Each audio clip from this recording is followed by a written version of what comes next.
Today's workshop has been all about bringing together government and industry to talk about how we can better project Australian cybersecurity capabilities to the world.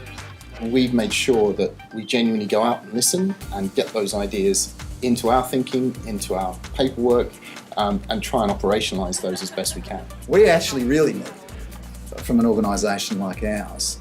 And if you can help us understand that better, there's a big opportunity in the next little while for us to be rethinking what is it we offer onshore and what do we offer offshore. Not often we get to see groups like this come together where we've got great representation from both startups and large enterprises as well as government, and so it's good to get that interaction across the public and private sectors.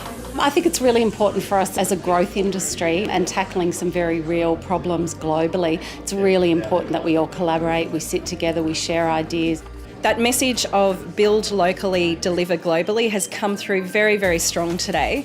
And one of the great things that we've been able to achieve with this first workshop is a set of principles that will help all of us be able to develop and deliver a more consolidated and consistent message about what Australia stands for, and to better attract and retain both investment and human capital into our ecosystem to keep growing and leveraging the great foundations that we've started.